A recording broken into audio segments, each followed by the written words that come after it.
Hello and welcome to the SCI Guys, the show where we talk about the crazy, weird and wonderful stories from the science world. I'm Corey and as always, I'm joined by my co-host, the linguistic Luke Cutfer. Ahoy there!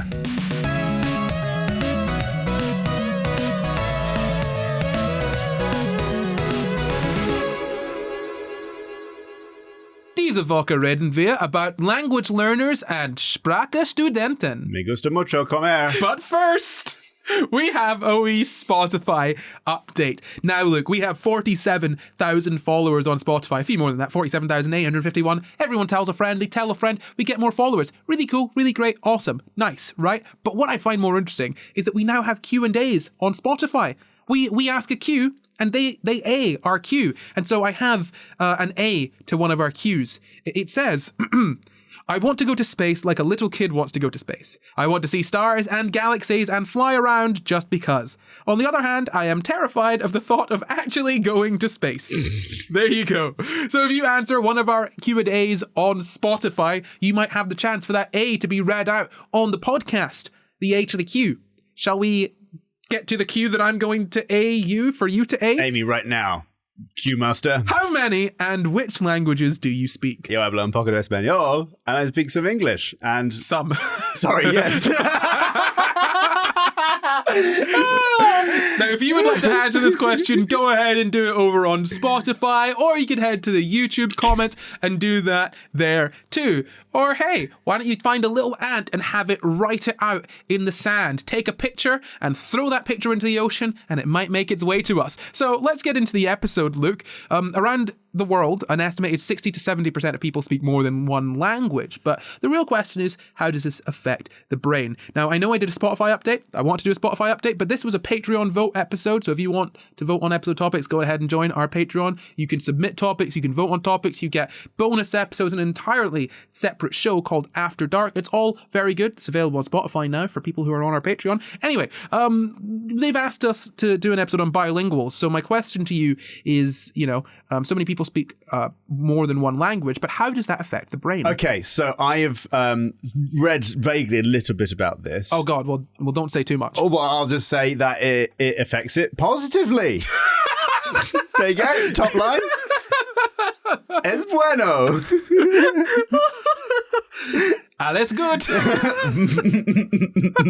I messaged two friends of the pod who, are bilingual or multilingual, and both of them couldn't make it today. I could have brought my wife. She seems like she'll be busy. She is busy. Yeah, okay, right.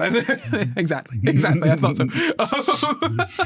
But yeah, no, so, we're going to muddle through this as two people who collectively can maybe speak about one and a bit languages. Yeah. That's adding them together, by the way, not like... Yeah. You speak a bit of German, I speak a bit of Spanish. That's both maybe barely like have any English. 0.2 of a language between us, and then we can speak sort of 90% English. Combined between us. That's like 45 each. Well, actually, realistically, I'm like 80 and you're hovering around 10. All of the words Luke has ever said on this podcast are the only words he knows. And to be honest, he forgets a lot of them afterwards. He never uses the same word twice. So before we talk about the effect of knowing multiple languages on the brain, we should probably figure out what a language is, right? Yeah, so a language will be one of those things that is annoyingly hard to define, like a chair. A language is like a chair. A language is like a chair. So you're sitting in a language right now. I'm sitting in a great big blue language. Recording a podcast using chairs. So continue. Yeah, so it'll have sort of fuzzy edges, I'm guessing, because you've got sort of dialects are in there, and that's sort of like sub languages, sort of, and then you have some languages that cross over from each other, and languages evolve from other languages. So I'm guessing it's going to be an annoying thing to define. Oh yeah. I mean, if I was to sit here and try and define language, every single linguist that was watching this would probably collectively like curl up into a tiny ball and then explode in. That's what linguists do, right? Tom Scott's going going to turn into a hedgehog. Don't call Tom Scott a linguist. I know, because it annoys him. Don't do that. Tom Scott studied linguistics and came and did our episode on linguistics. But is Tom Scott a linguist? You can find out by watching our episode on linguistics. Go ahead and do that. But yeah, no. If I was to sit here and give you an absolute definition of a language that I said was objective, yes, linguists would not be happy, because you're right. It's another one of those things that we can't define, because it's very made up. It's like very, very made up. You know, the concept of saying this is a language and there are hard boundaries between. There are languages that are, well, there are some sign languages that are kind of mutually intelligible. So that's one thing that we would sort of mention when it talks about sort of differentiating languages. Whether someone's speaking one language to another person who doesn't speak that language but speaks a similar language, whether they would be able to understand each other, both speaking their own languages. Like that time when I was in university and I used the little German I had to speak to my friend. How did you get him? Very good. Don't ask questions you don't want to hear the answer to. So anyway, I was speaking to my friend who is Dutch, and his first language I think is English, but never mind that. He speaks fluent Dutch. Dutch is, yeah, that's the language. He speaks fluent Dutch, and I was speaking German to him with the little German I knew at the time, probably better than I know now, to be honest with you. But and he was speaking to me in Dutch. And we were actually able to kind of have a conversation because they're not the same language by any means, but there were enough similarities that we could kind of figure out what each other meant. In a similar way, I suppose, to like if an English person hears Scots, there's enough sort of overlap between Scots and English to kind of pick up roughly what someone's saying. Yeah, my wife, who I mentioned, who's bilingual, sort of, is Norwegian, and she can understand some of the other Scandinavian languages, sort of more or less. And also, interestingly, I think I might have told this sort of anecdote before, but I went to Norway with her, and Norwegian for Norway. Anyway, Norwegian for out is ut, U-T. Oh, yeah. And that's also how you'd say out in a Scottish accent. Oh, yeah, I get it. Yeah, and so I found that really fascinating, was like because obviously writing comes after language, right? So writing something down. The written word comes after the spoken word. Yeah, and so in that sense, the way of saying out if you're Scottish is the same as the way of saying out if you're Norwegian. You just write it down differently. Yeah, which makes sense, right? Like, I mean, when you think about this, we can't let this turn into an episode about how interesting languages are. Like, but I'll say this, and then we can kind of move on to the next part. What I found really interesting is how languages evolve, because obviously things just sound like things, and because people aren't necessarily, for most of human history, people weren't reading constantly. That wasn't like, reading is kind of our main way of communicating nowadays, but like literacy rates were not that high, even not that long ago, right? Like people weren't communicating through text. They were communicating through speech most often. I mean, we probably communicate through speech, primarily, I guess, but we use a lot of text as well. Anyway, the point is that the way words would evolve and different things would change is just people saying things differently or sometimes mishearing things. There are so many things that have come from people mishearing. So, for example, an orange. Have you ever noticed that oranges are different in different languages? Like, as in English, we're pretty much the only ones that call an orange. Everything, like a bunch of other languages that are kind of nearby, say naranja. Well, France says orange, I think. Yeah. But naranja in Spanish. But like, exactly, right? Like that word, an orange. An orange, yeah. No way. Yes, it's literally, yeah. And that happens to a lot of words. So nickname, it used to be, I think, like eek name, like an eek name. Wow. I think maybe eek meant something like short or whatever, right? And that was like an eek name, which changed to a nickname.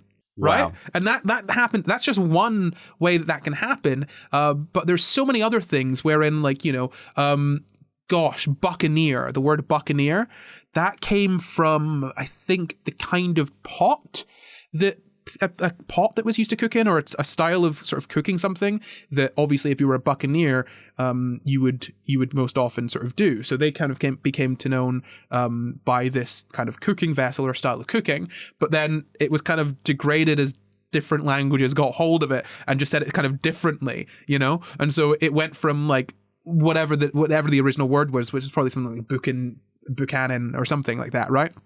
to buccaneer. It is so it's so interesting. So weird. Yeah, right? It's so cool. Like how like you take a word that is not familiar in your language and just say, for anime, right?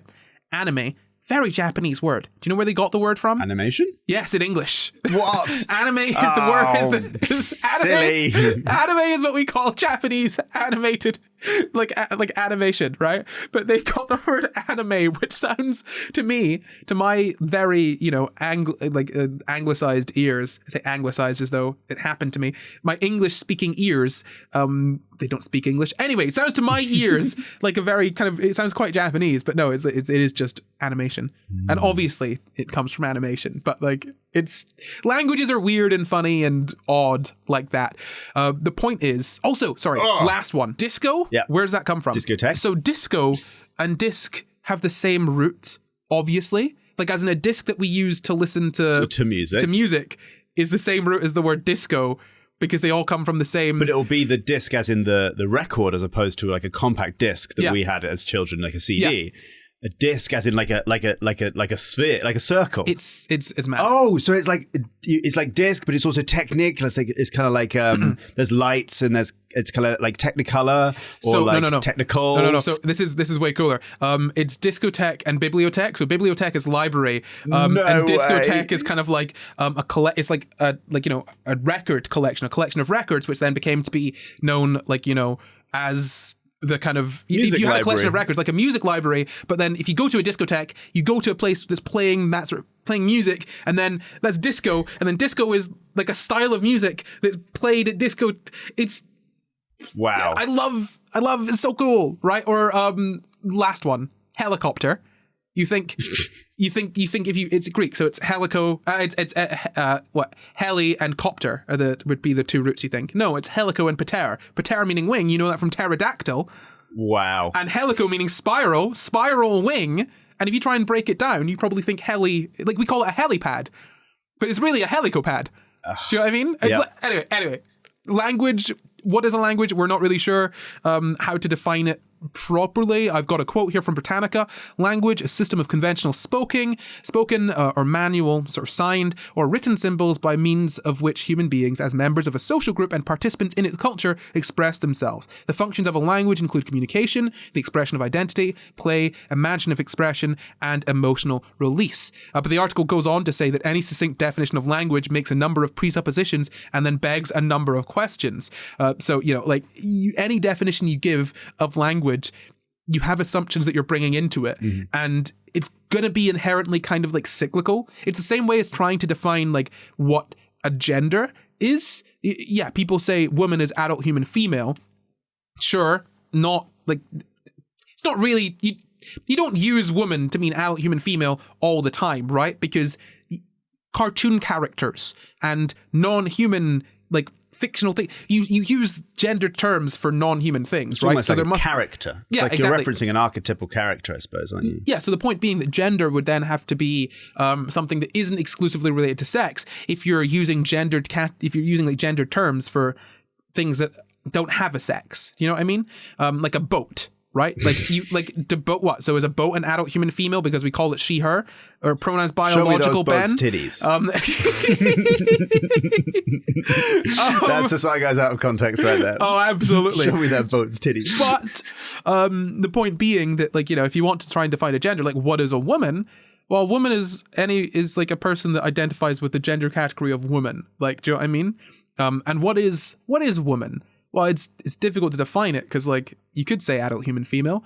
You would be not super correct. You'd be correct in most instances, but you'd have a lot of the fuzzy edges that you just shaved off.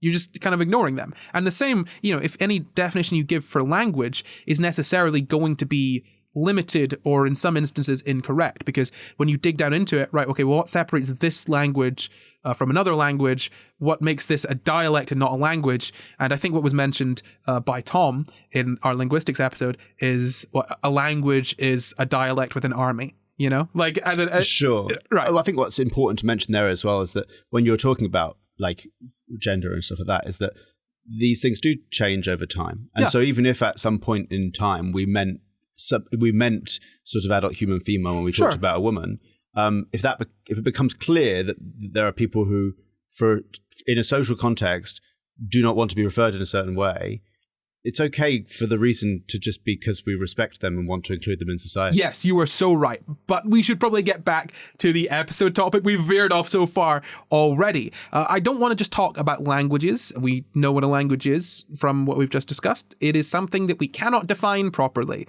but we all we vibe. We know what a language is generally, right? And to be honest, knowing the specific definition of a language isn't super important for this episode anyway. So let's just move on. I want to talk about bilinguals because that's the topic for this episode.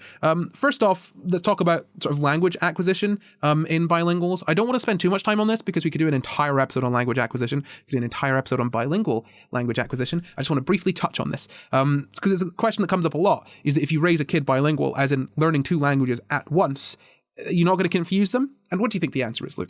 No. Very confident. It's amazingly no, yeah. but no. Yeah, you'd think that you're speaking two completely different languages to a child, and we think children are dumb. But children are less dumb than you think. They just cannot communicate or regulate themselves emotionally. And yeah, they're not necessarily as, I guess, they don't have the intellectual capabilities that an adult has because they're much younger and they've not developed yet. But the point being that, raising a kid bilingual doesn't result in them being confused. And, something we were mentioning sort of last week was common sense and whatnot, right?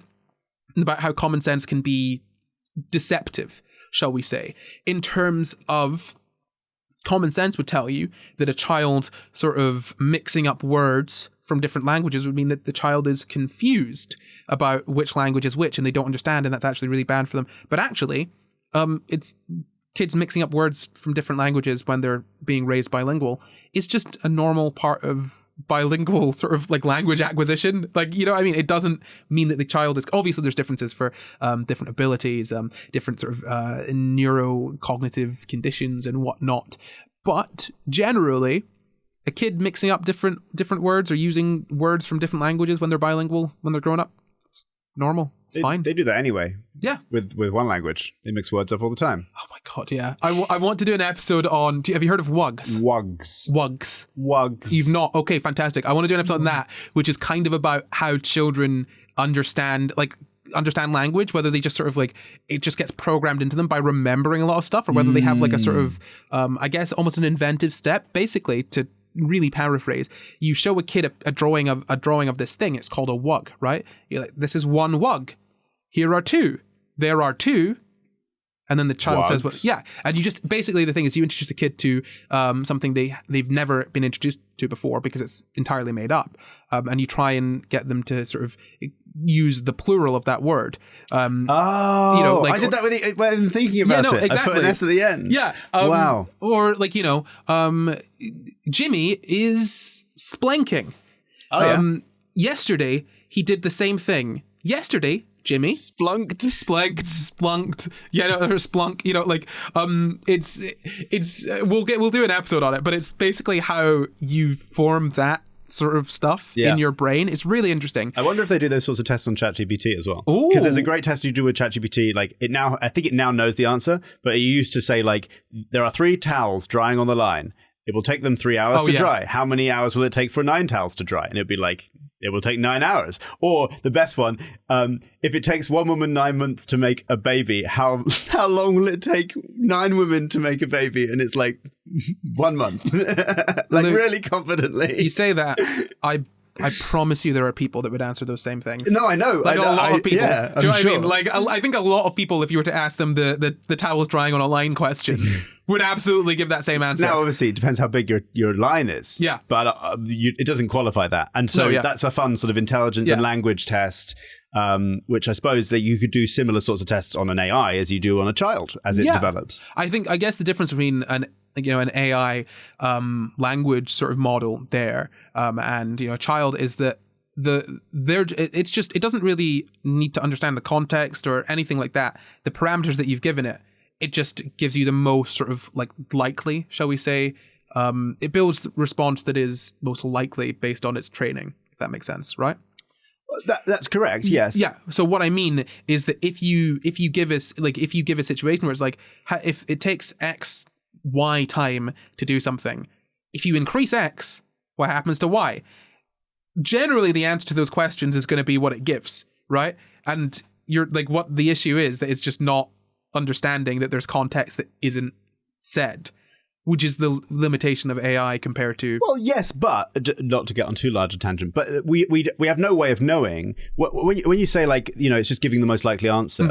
We have no way of knowing that the way that it comes to that answer is not to sort of build a general understanding of the world that we just don't have access to. It could be forming a basic understanding of the world relative to its language that allows it to be more accurate, even though we haven't asked it to do that. No, but I get that. My point, I think, is independent of that. It's more about the fact that the problem there, I think, is more that there is just context that has not been provided, and it has, in its training, it has not been given that context.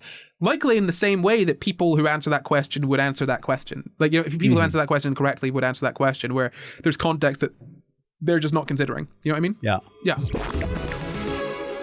A ding-a-ling-a-ling! Is that the ad bell? Oh, God, again? For God's sake, get this guy out of here! Well, look, I'll tell you how to get the ad bell out of here, because here's what's been happening. Look, over the past few weeks, we've been doing some ads for some stuff, and people have been saying, these are crazy! You're going off the rails! You're interrupting my SCI Guys to make silly jokes about fascist bells and whatnot! I won't stand for it. Well, if you won't stand for it, here's what to do. Here's how to stop us in our tracks, stop us from making these ads, is to go to sciGuys.co.uk/merch and pick up all of the merch. If we've got no merch to sell, then we've got no merch to promote, and we won't make any more of these silly ads. So if you don't want to see them again, go ahead to sciGuys.co.uk/merch and get yourself some merch. What merch can they get, Luke? A t-shirt promoting global warming and the effect... Not promoting global warming, Luke. I just don't think it's got good enough press. So it says thanks capitalism with a burning planet Earth on it because we don't like either of those things.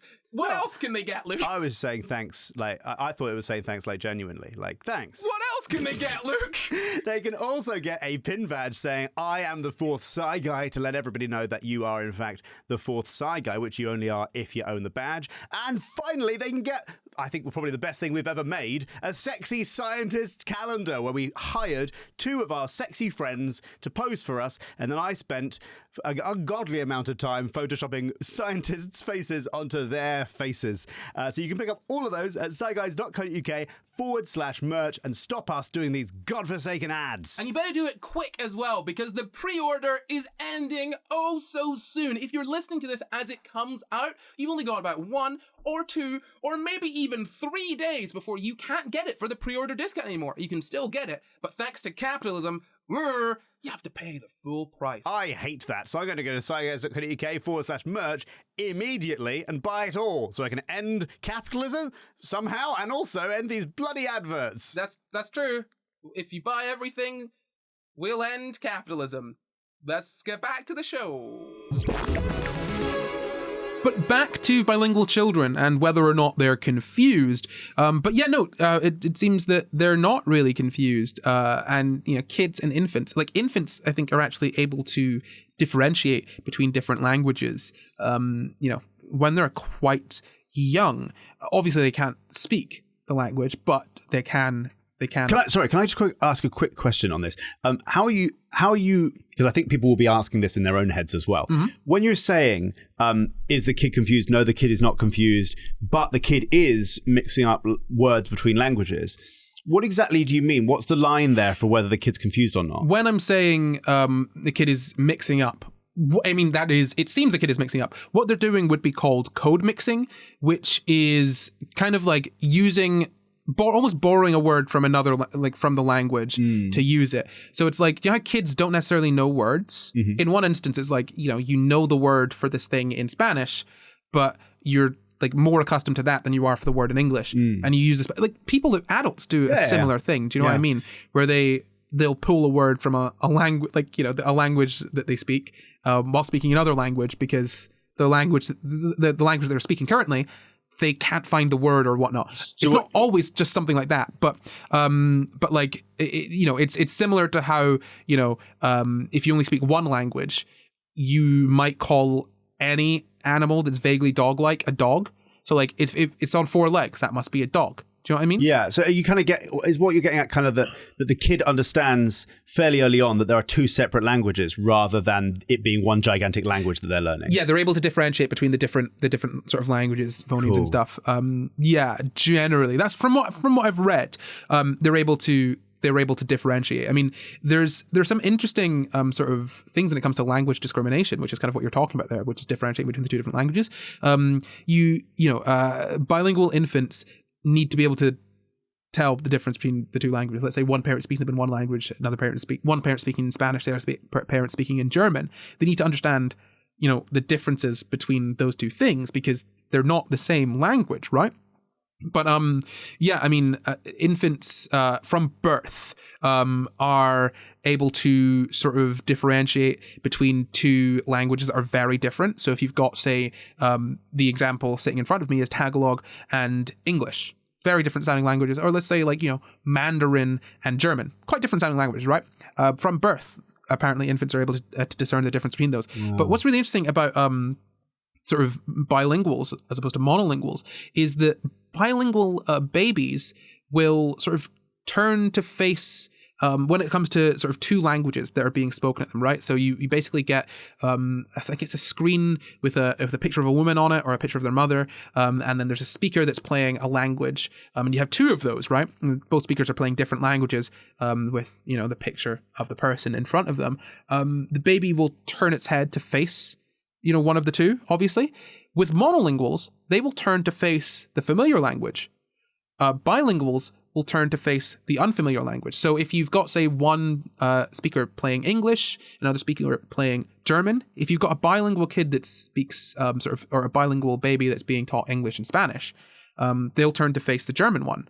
Whereas a monolingual who speaks only English will turn to face the English one. Wow. Yeah, it's like it makes you more curious. I suppose, the way that I was kind of putting it in my head is I'm like, well, this baby is, I guess, used to things that are unfamiliar, that sound like languages that sound unfamiliar. Yeah. And so it's trying to understand that, I guess. But yeah, more curious. It's so interesting. I mean, obviously, we don't know whether that's the actual case, what the mechanism behind that is. But it's a really interesting little sort of factoid there that, there are differences that can be seen so early in something that seems so basic. But yeah, that's kind of a really brief overview on language acquisition for bilinguals, right? It does affect the way that language discrimination ends up happening.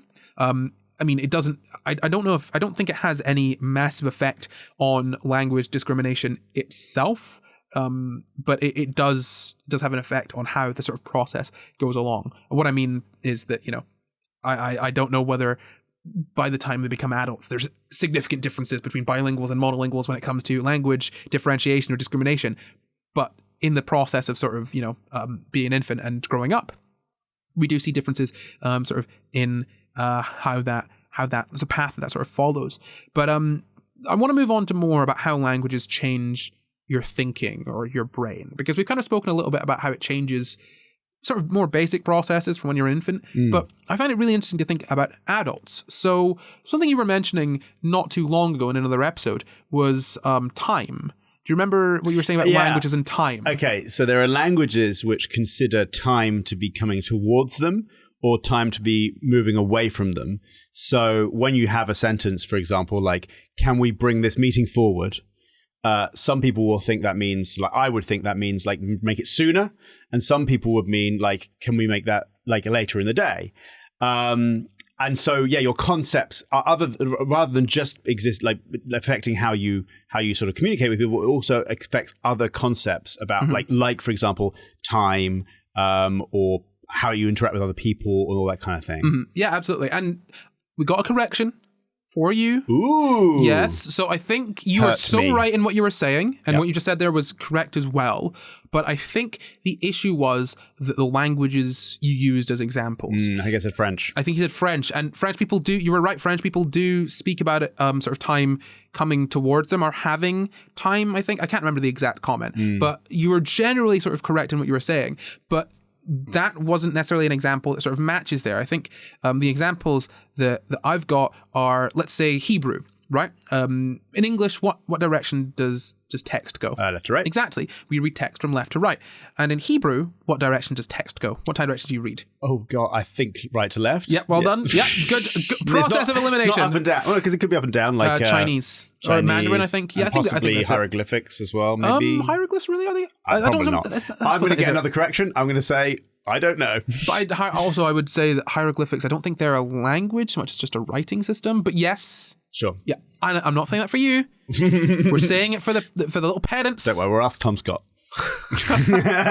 Stop doing that. Okay? I'm sorry. Stop doing that. I'll ask my sister. She studied linguistics. Okay, good. Do you want to go on to lateral again? Lateral yes, with please, Tom Scott? Please have me back, Tom Scott. I'm very sorry, Tom Scott. Stop winding him up, okay? Because you know that Tom Scott watches all... I know, and I know that he will actually find it quite distressing. Bless him. Okay, I'm very sorry. Tom Scott is not a linguist.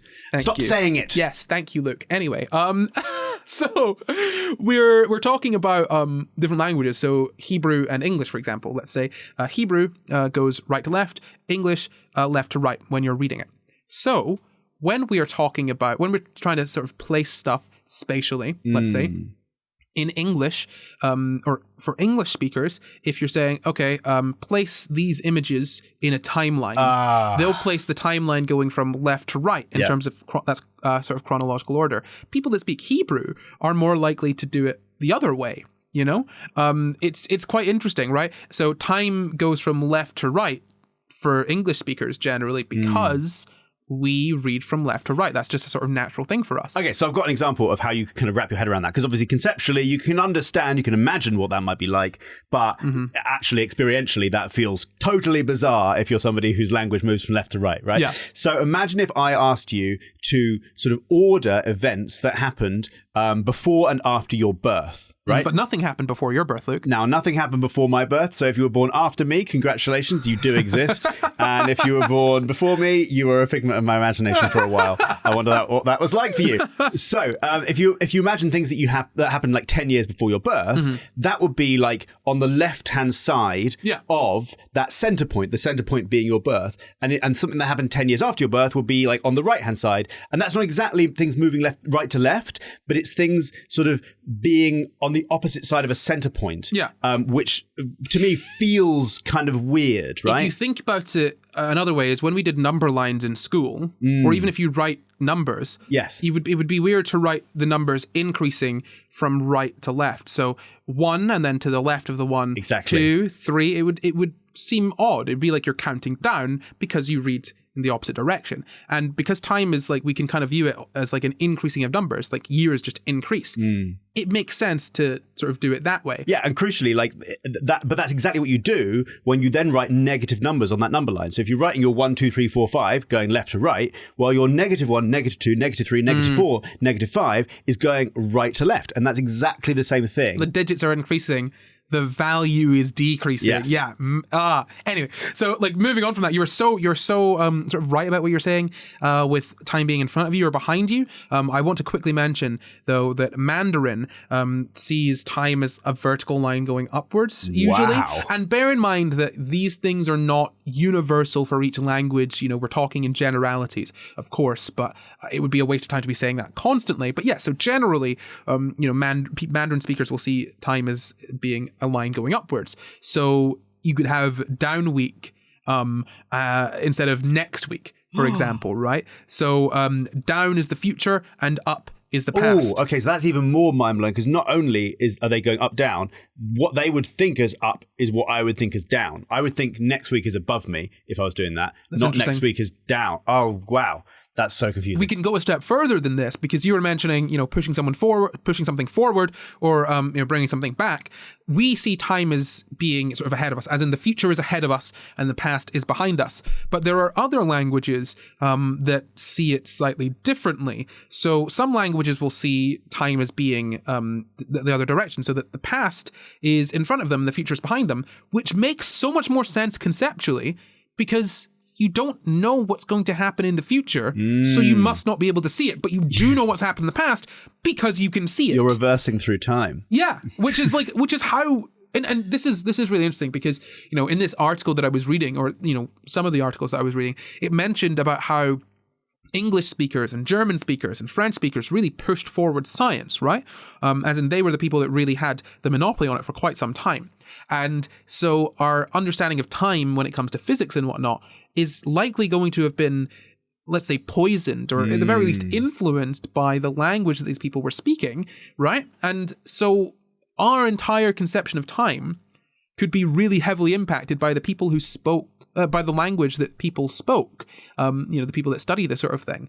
I just find it really interesting because ultimately, time going in the sense of the future being behind you and the past being ahead of you makes a lot of sense in terms of I know what happened and I don't know what's happening behind me. That makes so much sense. It's baffling that that's not how we do it. But yes, I guess, the future is ahead of you because we're traveling forwards. Yeah. It's what you're experiencing. Yeah. I mean, I guess it makes sense in that sense, but like also, I don't think that's enough. I think time being, like the future being behind you just makes so much more sense in how we actually experience it. Makes life feel a lot more scary, though. I mean, whoa! It's like you're on a roller coaster going backwards all the time. Right, well, a roller coaster's at least on rails, man. You're fucking sprinting backwards. But yeah, so that shows us that there's at least an association between how you read language and how your thoughts are organized, which makes sense. I mean, so Daniel Casasanto, he's a cognitive psychologist at Cornell University. He's pointed out, or he's given this sort of way of explaining it, which I find quite useful. So he's talking about different sort of metaphors and whatnot that we'd use for abstract concepts like time. So we tend to think about time and say price and things like these sort of things. We use spatial metaphors for them, right? So a long time, the time is long. So long is a spatial word, right? Length is quite literally a spatial dimension, right? We use it to describe time because something that's long, it's stretched out. So if time was longer, it would take more time for that time to happen, right? That's how that metaphor sort of works. Or a high price. These examples are all from the article that I was reading, by the way. You could find that in the description. A high price. Why should price be high or low? I mean, the number, sure, right? But then again, why is it a high number and a low number, right? Like what about those? Why does it exist? Yes. Yeah. Why are we using that metaphor and a spatial metaphor? As opposed to large and small. Yeah, exactly. And a deep mystery is the last example that's been given. Ooh. Which, a deep mystery is, you get deep. And we can understand it, but you can imagine that in another language, they could have completely different metaphors or words used. So, for example, we say we are a certain age, and I believe in French, they say they have a certain age. I guess in German, I think the word you wouldn't say someone is tall. You would say they're big, they're gross, and so, if I was to say that you were big, that wouldn't, in English, that wouldn't really convey that I was saying, looks tall.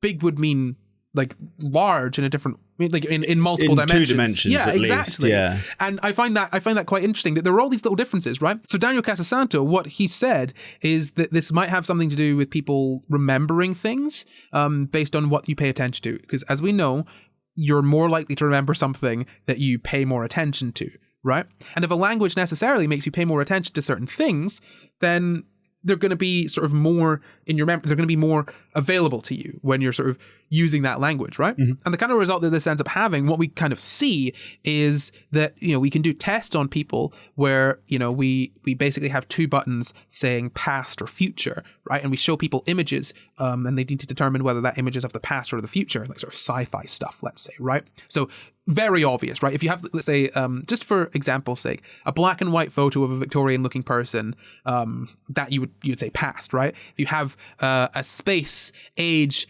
technology, laser gun with an alien or something, you'd put that as future. Unless you're a conspiracy theorist. Or unless you're a Star Wars fan.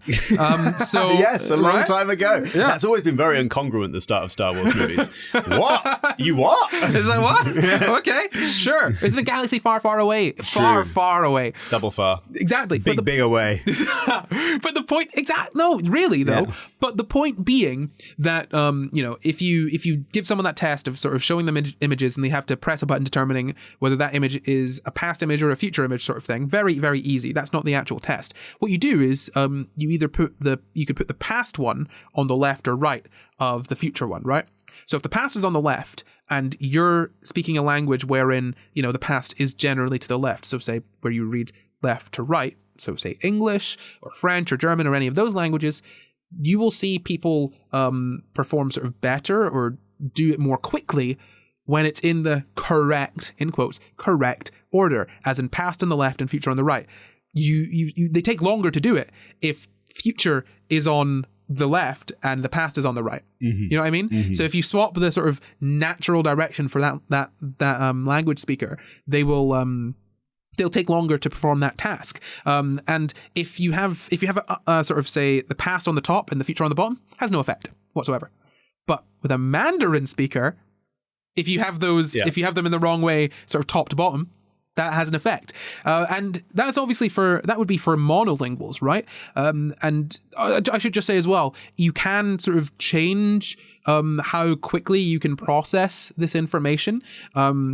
By just making someone, like training someone to read things from sort of right to left. So if you sort of, if you basically just give someone like sort of mirrored text and teach them to read that, they'll perform better on that sort of test, even when the sort of buttons are the wrong way around. Does that make sense to you? Yeah, totally. The idea of doing that, just thinking about that, having the buttons on the wrong side, that's freaking me out. Like, you would notice it, and like you might not even notice why you're noticing it. It would just feel wrong. Yeah, it's like when you do one of those tests to check if you have like a cognitive bias against like people of a certain group, and they like put the buttons in certain places. I don't feel the need to take those tests often, Luke, because I don't see color. No, that would be a colorblind test. No, I don't take the bias tests because I've never displayed any bias to anyone ever.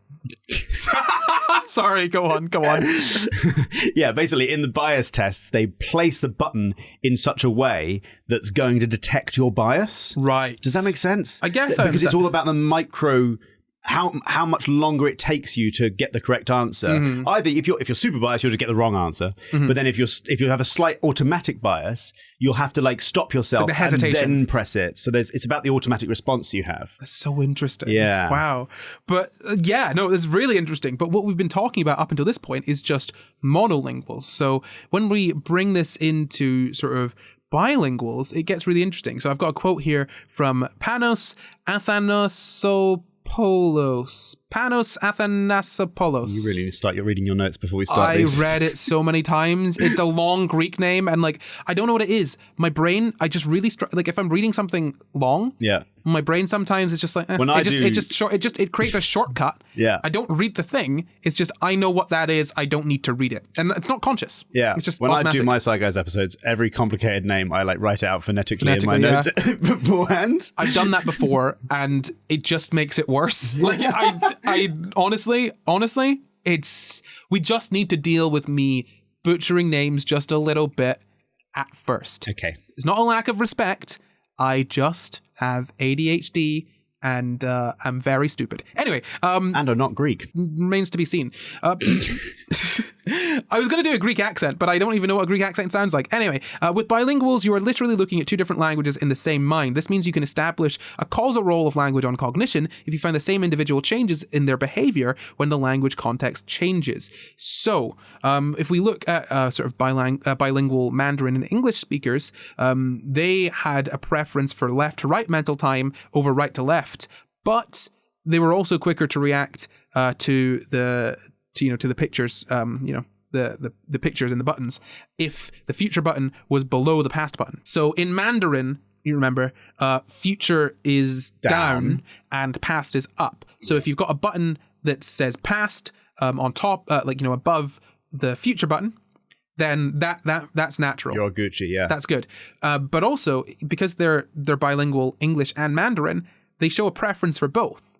So if the button is on the left, if the past button's on the left and the future button's on the right, that helps. If the past button is above the future button, that also helps. What if the buttons are diagonal? Right. Well, I'm not super sure, Luke. I feel like they'd be superhuman at that point. So they finished the test before they started the test. Well, yeah, but what to take from this is that they see it in sort of they've got two, not necessarily contradictory, but they've got two different views of the direction of time. Yeah. So sort of top to bottom makes sense, but also left to right makes sense for them. But what's more interesting than this is that that you can kind of like sort of mix and match different languages with different conceptions of time and kind of put them together to see what happens, right? So Swedish time is in front of you. So future is front time. It's literally the word translated into English. The Swedish word framtid is front time, right? In another language, Aymara, I think it is, which is from, I think, Bolivia, Chile, Peru, and Argentina, future means behind time. So they see, as I was saying earlier, they see future as being behind them. So they'll make backward gestures to the future, whereas, you'd make forward gestures to the future otherwise. And when you sort of like, when you start to try to look at all of this, they've started trying to do more studies on, well, what happens when things sort of like contradict, or what happens when, like, how does this sort of switch work? And when we sort of look at this, what we find is that, you basically kind of switch between different languages. So it's also affected by how well you know or understand the language, the sort of effect that it has. So, if you're not as good at Mandarin, the top to bottom thing will not have as much of an effect on you as if you're quite good at Mandarin, right? So your understanding of the language changes how that impacts you, right? Essentially, what we're finding is that, people can hold like two different conceptions of something in their head. And when you have sort of two contradictory things, it depends on the language that is being spoken. So they took German speakers and English speakers, and bilingual German and English speakers. There's slightly different future tenses between English and German. So in German, you can say it rains tomorrow, like, not in German, obviously, but you translate those words into German. You can literally say the words for, like, the German words for it rains tomorrow. You don't need to use the future tense in that grammar, whereas in English we'd need to say sort of it will rain tomorrow, right? You can't just say it rains tomorrow. If you say it rains tomorrow, that sounds like it's a continuous action, like it always rains tomorrow. Exactly. So it's just slight differences in grammar, right? So in 2013, what they did was they took people that spoke sort of futureless languages, let's call them, and they wanted to see whether they had a different relationship to the future compared to sort of, people that have more sort of common future tenses that they use in those languages. So those would be sort of English, French, Italian, Spanish, and Greek. Those would be the sort of future or futured languages, as they called them. And the futureless languages like German, Chinese, Japanese, Dutch, those languages, again, it's not that they don't have a future tense, it's that the future tense is pretty similar to the present tense. It doesn't modify the word in the same way that ours does. Like, well, yeah, look, here's the thing. Grammar is difficult and complicated. Like, we can use the present tense to mean something that's happening in the future. In certain cases, I think we can use the simple present to mean the future. Like, oh, we're going to the cinema tomorrow. We are going. Yes, present tense. Is present. Yeah, and then you modify it with tomorrow. Yeah, just say tomorrow, and then you understand from context. Yeah, but it's complicated. But let's just think of them as futureless languages and futured languages. All you need to know is that a common construction of this language means that you don't need to use future grammar to refer to something in the future. Yeah. In this context, right? Yeah. Very complicated. But what we basically found is that the futureless languages were more likely to engage in future-focused activities, like putting money into savings, like being less likely to smoke, being more physically active.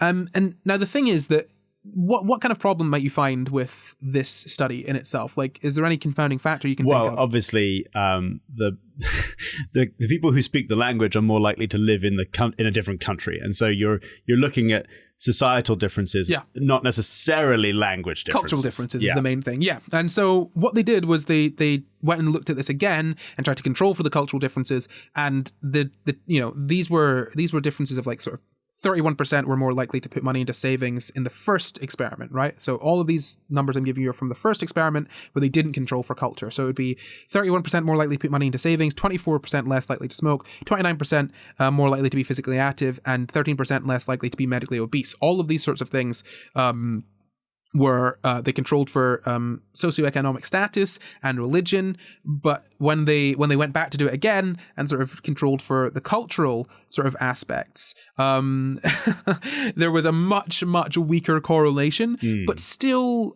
according to the researcher, the hypothesis still seems surprisingly robust.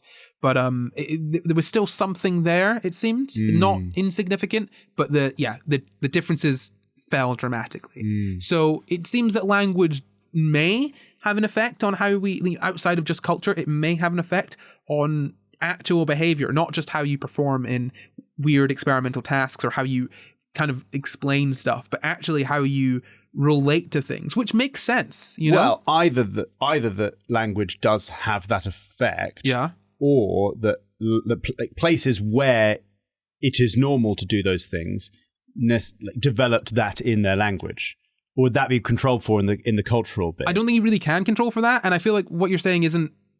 I don't know how much that would hold up, because what you're kind of saying there, I guess, is that people are just naturally more likely to do this thing, and so that is like their language evolved based on that. So you'd then be saying there are this group of people that are naturally more likely to avoid. Not necessarily naturally genetically, but like if they are, like for example, if you're in an area in the world where you, like for example, if you're in an area of the world where it has harsh winters, you're more likely to think and empathize with your winter self, because your winter self is really going to need your summer self to stack some food away, right? Whereas if you're in an area that doesn't have as harsh winters, you're not needing to do that quite so much. But then how would this work for people that speak that language without living in the same country? Or people that are bilingual? Yeah, I don't know. Yeah, no. So I think it seems like, from what we can see, it seems that language does have an effect on the way that you think, right, when using that language. That's the interesting thing there, because we can see differences when people switch between languages. Like, they literally think differently depending on the language that they're sort of using. But I feel like it makes some degree of sense based on what we were kind of talking about earlier, which is you're focusing more on this sort of thing, right? So when you're speaking a language, right, and that the kind of all the constructions of that language are in your brain, you're kind of being given like a sort of guideline, right, for how to describe things and how to think about things generally. Because if it's more natural to sort of think about, it's more natural to describe something in a way in one language, it's easier to think about it in that way, if that makes sense, right? So if a language sort of uses time, sort of discusses time as being the future is ahead of you, right? It's more natural for you to think about things that way, or conceive of things that way, because that's the framework that you've been given by that language. Do you know what I mean? Yeah, and even just thinking about, like, I don't know if this is just me, but like thinking about what you said about German, where it says like, it rains tomorrow, rather than it is going to rain tomorrow, right? I empathize with it is going to rain tomorrow. That makes me think I should make some plans because it's going to rain tomorrow. Whereas it rains tomorrow sounds like that's tomorrow guy's problem. Now, that may just be me. That's really interesting, because we found the opposite with those things, because it rains tomorrow is using a present tense construction. So that the idea is, do they see the future is there less separation between themselves and their future selves, because they're using a present tense to describe something that's happening in the future. Do you know what I mean? Yeah. But I mean, again, maybe it's just because it's not the way I speak. So I'm absolutely. thinking, that guy's not me. Yeah. I'm not going to prepare for that guy because he doesn't use the grammar I use. And also, it's very broad, and we can't use one person's experience to extrapolate out, because it is so complex. But yeah, there's this Aboriginal tribe in Australia. Do you know what cardinal directions are? Gosh, no. Is it like angles? North, south, east, and west. Yeah. To basically, like, instead of saying left or right, they'll use north, south, east, and west. So when we talk about something, right, if I want to say, let's say there was an apple, right, and it was next to you, I would say, well, the apple is to the right of Luke. That's kind of confusing to some extent, right? Because is it to my right or to your right? North, south, east, and west is always the same. Yeah. I mean, unless you're at like the North Pole or whatever. unless you get to look, I don't think this group of people are going to spend a lot of time at the North Pole. I'm assuming this is a language that probably developed. It's an Aboriginal language, so it probably developed in sort of one large landmass as opposed to like moving all over the world. Aboriginal tribes in Australia actually travel a lot more than you might think. But what I mean is it's fixed landmarks. It's relative to fixed landmarks because they don't necessarily have a compass when they develop this language. Oh, but they don't. So this is the thing. They don't actually need to use land. I was about to tell this story. I'll just give you the quote now. Yeah. I'm standing next to a 5-year-old girl in Pormpuraaw, a small Aboriginal community on the western edge of Cape York in northern Australia. When I ask her to point north, she points precisely and without hesitation. My compass says she is right. Later, back in a lecture hall at Stanford University, I make the same request of an audience of distinguished scholars, winners of science medals and genius prizes. Some of them have come to this very room to hear lectures for more than 40 years. I ask them to close their eyes so they don't cheat and point north. Many refuse. They don't know the answer. Those who do... They refuse! Yes, those who do point take a while to think about it and then aim in all possible directions. I've repeated this exercise at Harvard and Princeton and Moscow, in London and Beijing. Always the same results. So this is from a Scientific American article from 2011. Lera Boroditsky, I think, wrote it. Now... Yes, I feel like you're trying to... I feel like what you're trying to do is like understand this in your brain. Stop doing that. But how do they know? I don't know how they know, but a 5-year-old knows, right? Yeah. Without thinking. So I feel like you're trying to think of this in your brain. You're like, well, how would I do it? I would use a landmark and be like, oh, I know this thing is north. And so they must just not travel all that much. But that's not really the case, right? You got to remember as well, there are some animals like pigeons and whatnot that can but we've proven that we can't do that. Have we proven I'm explicitly? Fairly certain there was decent testing done to show that we can't detect magnetic fields with our brains. You are correct, yeah. I've missed that. So how do they do it? So I don't know. It must be landmarks. I don't know. Or the sun relative to the landmarks. Yeah, but then, okay, yes, but again, I feel like you're looking at this of how you would do it, which is consciously, but they're doing it. I know. I mean, yeah. I know that they'll be picking up subconsciously these cues, and this is built into their language, and it's all fine, great. And I'm not thinking they're going like, "Where's that tree?" Yeah. But it's amazing that they have like almost like running in the background on the brain, theoretically, some kind of it's constantly detecting how far they've rotated and keeping a track of that in the way that I definitely don't do. Yeah, but also there are some people that don't know their left from right, but a lot of people, that speak English at the very least, know their left from right kind of just immediately, right? Like I know my left and right without having to think about it. I feel that's a memorization thing, as in like which one do I call right and which one do I call left? Whereas if you could speak to them in their brain language and go, on this side of you, or on this side of you, they would know. I suppose, yeah. I mean, I guess we have think of it more than like up and down. You kind of know what up and down is, mostly because of gravity, right? So there must be other things. You don't need to think what's up and what's down. Yes, you're so right. Yeah. But then maybe it is memorization for left and right, and it just becomes so natural that you don't notice it. But I don't know, right? The point is, but then even then, you don't need to think like what's on left, like what is that on the left or right of something. You can just see it and immediately understand from looking at two things. No, anyway, that's not the point. But I guess all I mean is like when I'm in a room, my brain is in the background. It's sort of made a little map of the room, and when I rotate, it keeps an idea of like, okay, that bottle's over there, that TV's over there, that kind of thing. But they do that in a language sense, as in like in the same way that I place where that bottle is relative to me. And if I rotate, as long as I have other landmarks, I know where that bottle is roughly. They do that with like, right, north's over there. And when I rotate, I still know where north is, and they're keeping track of that in the way that I wouldn't be keeping track of it. Yeah, I guess. I think the key point with this is that it's a sort of absolute direction. Like it doesn't change, right? So left and right are relative to you, and that's why left and right is really difficult. Is what I was kind of saying there. Like if I say an apple is to the left of Luke, is that to your left or to my left? Yeah. And that's why I love stage, like as in stage left, stage right, upstage, downstage. That's why you're always on boats, isn't it, Corey? You love boats. Oh, no. Port and starboard, nonsense. Don't like that. No, that's rubbish. Because a boat changes direction, stage doesn't change direction. Stage stays where it is, okay? And that's why, like, I'm not even joking. Always on stage. I'm not even joking. Look, I'll use stage right and stage left at points where there's like, it's not...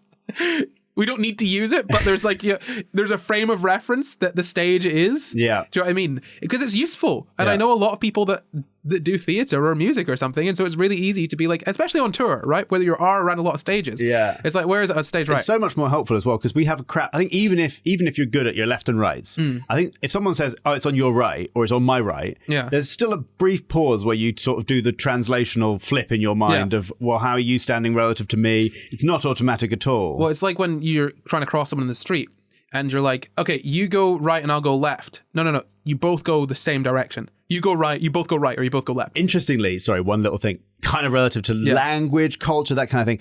There was a study I saw once that was to do with which culture naturally moves which way when you approach someone in the street. And like British people go the opposite way to like Japanese people, I think, more likely. And I wonder if that's like, you know, when there's like unwritten rules of language, like if someone talks about the weather in Britain, that for some reason there's an unwritten rule that you don't disagree with their opinion on the weather. Like it's a bit cold out today, you don't go like, no, it's actually not, it's quite warm. For some reason, that's a weird unwritten language, unwritten rules of English language.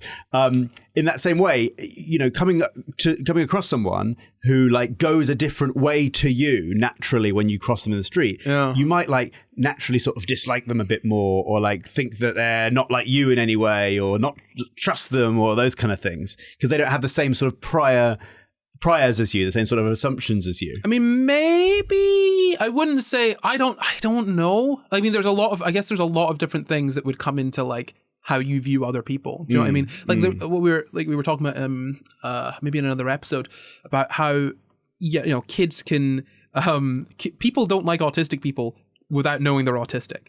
We found in studies that like, you know, people will like and not just kids, like adults, like you don't need to know that someone's autistic. They don't even need to be like very sort of like sort of, let's say obviously autistic, if we're using quotes there, like sort of like, you know, like very obviously autistic. We do notice a difference in how like autistic people are treated, even though not a single person is even aware that that person is autistic. You had a conversation like this recently, didn't you, where someone was sort of complaining about someone and you were like, dude, they're autistic. This is why you're experiencing this. It's not their fault. Like, someone was. It's less like, oh, I don't like them, but it's like they don't come out their room. Well, no, it's right, no, absolutely. I think there was that situation, but there's also other situations where like, it's like I was hanging out with some people, and you know, some of them like they were like 19, 20-ish, you know, like friends of friends, and so I was like, these people are so weird and horrible, and I don't like them. I was like, why do I not like them? The person I was with, they were like, they're teenagers, remember? And I'm like, yeah. Wow, Corey. That makes sense. You just got old. Well, no, I just mean, Congratulations. but you know what I mean? It's like once I know you're teenagers, I'm like, oh, well, you're in that conception in my brain, you're fine. Yeah. Like that's you're being exactly as I'd expect you to be as teenagers. But if I'm thinking that you're like in your like mid-20s, you're annoying. Stop. Right. And the same for like, you know, if you're talking to like if someone's autistic, right? Like there have definitely been times where I'm like, I don't know about this person. I'm getting a vibe off them, and it's not a vibe that I don't get it. I don't know what the vibe is. Yeah. But I'm on edge. And then, you know, someone's like, oh, they're autistic. I'm like, oh, I suppose that's because your brain is sort of inferring intent to things that are not intentional. And then as soon as you understand there's no intent, then it's like, oh, that's a better explanation. Not even that. Yeah. Just not like, oh, they're doing or saying things. Just like, it's just a vibe that is just something feels different. But that's what I mean by priors. That's all I meant is like, if you have like general cultural priors, like just assumed things that you assume everybody else knows, and then somebody doesn't go along with the priors that you think are just people things, you get a sort of cognitive dissonance, low-level subconscious thing that just goes like, it's almost like when you're car sick and your body's like, I've been poisoned. I've been poisoned, what's going on? I'm feeling wobbly. The eyes are not matching up with the ears. So like it's like some dissonance, and then as soon as you understand what's causing the dissonance, then you're like, oh, okay, fine. I now understand. I totally agree with you. I was kind of thinking of it as sort of like people understanding this is you being like, oh, when you go the wrong way, like culturally people, you think less of someone. And I really, sometimes I'm listening and I'm like, I really don't want the people listening to take what we say as like an absolute rather than just like do you know what I mean? But no, you're so right. Like breaking, I think the way I would say it is breaking social, like any kind of social rule, like it kind of confers a negative reaction, even subconscious. Do you know what I mean? And that's not me trying to correct or anything. That's just me saying it in a way that I understand it better. Do you know what I mean? And I also just do want to be very clear. The study that I read was only saying that different countries automatically go different ways. Yeah. It wasn't saying that we then dislike those people. Yeah, no, yeah. It was just about which way countries naturally go when they cross in the street. What I find interesting about that, though, is that it feels like that should be based on what direction you drive. Like what direction... Yes, and it wasn't. That was the point. No, I know. It was also not correlated with That's why I didn't say that, because the only thing I remember about that study is that if I were to have said that, like, surely it must just be what side of the street you drive on. I know that's wrong. Yeah. I can't remember what they found, but I do remember the study based on that.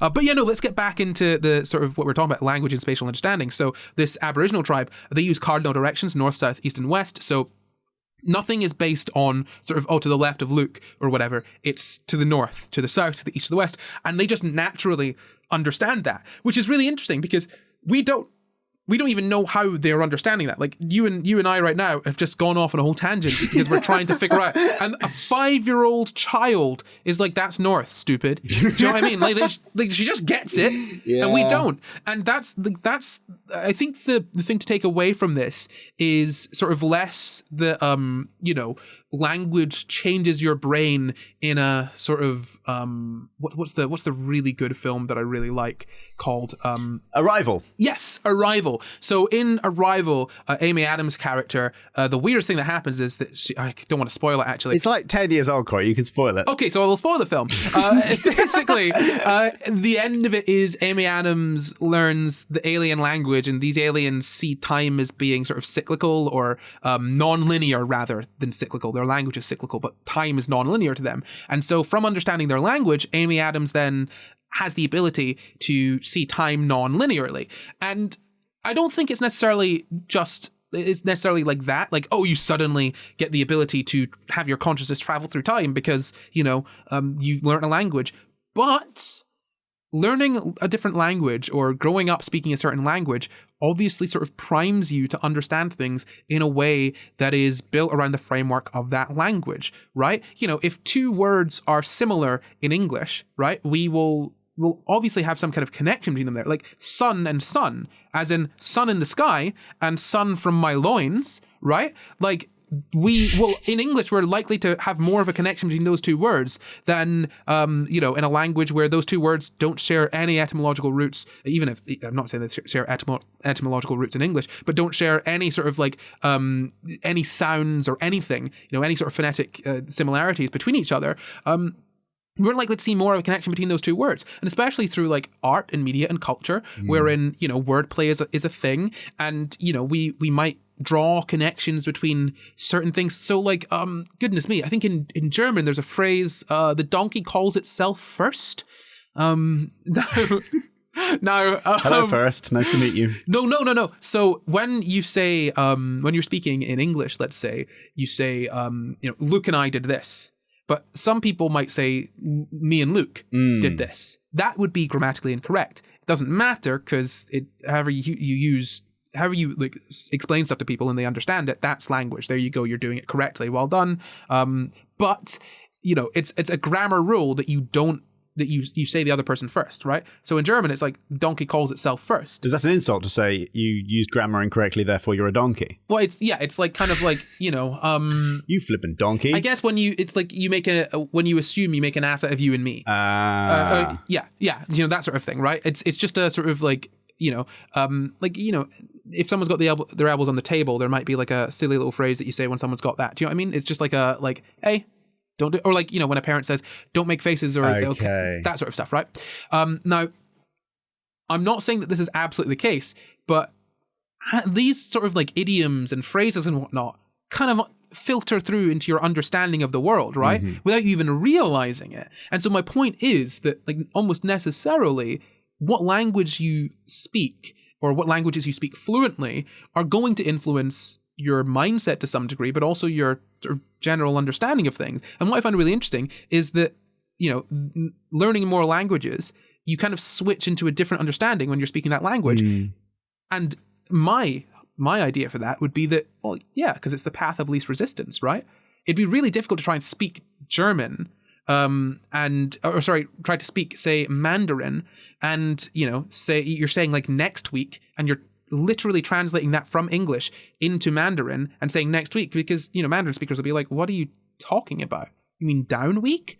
Down week? You're like, oh yes, down week, right? It's a path of least resistance. And, in learning that language, you learn to conceptualize those sort of things in the way that best suits that language. I feel like there's a lot of talk of like, ooh, it's gonna totally rewrite your brain, blah blah blah. And yeah, like it does show neuroplasticity, like, learning multiple languages and that having difference, that changing how you maybe conceive of things when using those languages. But I feel like people can sensationalize it in a way that makes it seem less real than it is. Yeah. If that makes sense. I also had this really interesting conversation with my wife a few weeks ago. So my wife thinks in words, right? So she thinks in words, she thinks in sentences, and I think in abstract thought. So I don't have any little voice going on in my head. I can do, and if I get anxious, sometimes there's a little voice, like a little narrator, which I think is probably the normal experience. But it got me thinking about whether, like, is it possible that if you're thinking in language, your thoughts are bound by what is grammatically allowed in that language? And so if you have a thought that sort of doesn't quite, that you'd have to think, like if you had a thought, a concept, right, that you'd have to do quite a long, wordy, jumbled up way of making that make sense. You could think that in a thought in an instant, but you might not be able to think it in language. And I wondered whether sort of the language you speak sort of puts boundaries on the way that you are able to think to a certain extent. I think that might be the case. I mean, I would think of it maybe more as, or less as there being strict boundaries and more guidelines. Do you know what I mean? As in, it's not impossible, but it might be easier to think of things in some way and harder to think of things in another way. Do you know what I mean? Mm-hmm. How that makes sense? Like I think that might be a better way of sort of looking at it, rather than like the language dictates how you think, and more the language guides you in how you think. Yes. And that's kind of what I seem to have been reading here. But that's pretty much all I've got. I mean, there was the bilingual advantage hypothesis, which is the sort of idea that the parts of your brain that are involved in sort of speaking these different languages and switching between them are also used for other things. And because you're using those so much in being bilingual, you strengthen those parts of the brain, so you're better at these different things. So these would be sort of inhibition and updating those components of executive function. And there's the science goes both ways on it. I personally don't really know, from what I've read, what the consensus is. I found a study that kind of pointed it to being a more cultural effect. There's also data out there that it is more based on language and being bilingual. But it's an interesting thing to look at, and we might do it in a future episode, look at it more in depth. But I guess the general takeaway from this is that, the language that you speak, and not just the languages that you're speaking, have an effect on kind of how you think. Not necessarily a huge effect on things that like your ability to save and whatnot, or your tendency to save or whatnot, but at least some effect we've noticed, and I find it quite interesting. Absolutely, that's so fascinating, Corey. There's just one more thing. It's the Quick Fire Quiz. Dun dun dun dun. Bilingual edition. So the rules for the Quick Fire Quiz are the same as always. I'll ask one question. That's one question between you and the audience. Look, the first person to answer the question after finished asking wins. What do they win? They win a little subscription to Duolingo, paid for by Corey. No, thank you. I don't even pay for my own. So the question for you is... Ça va? Ça va bien, et tu? Correct. Well done, Luke.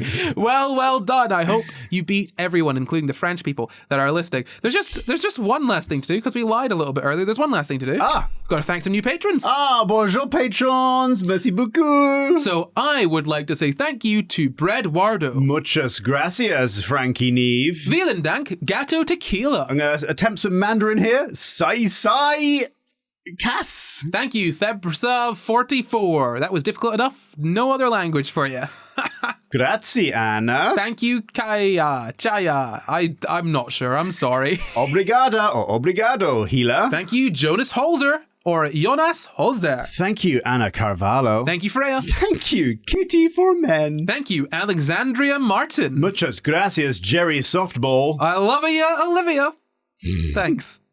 I want to say a really big thank you. I'm so sorry, Corey. I'm usually all right at Scottish. Say thank you for me. Thank you. Kimberly Rivera. Cheers, Sapphire Cookie. Thanks, Psychodactyl. And finally, a big old thank you to Sammy the Snack. What a snack you are. Well, that is it for all of our new patrons this month. If you want to be thanked in the next Patreon vote episode, go ahead and join our Patreon at patreon.com/SCI Guys. But that is all from us. Before we go, we'd like to thank all of our patrons with an extra special thank you to executive producers Danito and Glitchrabbit. And thank you for watching. You can find the full references for this episode down in the description. Subscribe for new episodes every Sunday, and why not leave us a nice wee comment? You support the pod at patreon.com/SCI Guys, or you can find and contact us at SCI Guys Pod on Twitter, Facebook, Instagram, YouTube, and at SCI Guys on TikTok too. Or you can send us an email at sciguyspod@gmail.com. That's sciguyspod@gmail.com. Sciguyspod@gmail.com. You can follow me at NotCorey everywhere. You can follow me at Luke Cutforth everywhere. Ciao. You can follow me on Duolingo as well, at Luke Cutforth. Come learn some Spanish with me. You gonna say bye? Oh, adios.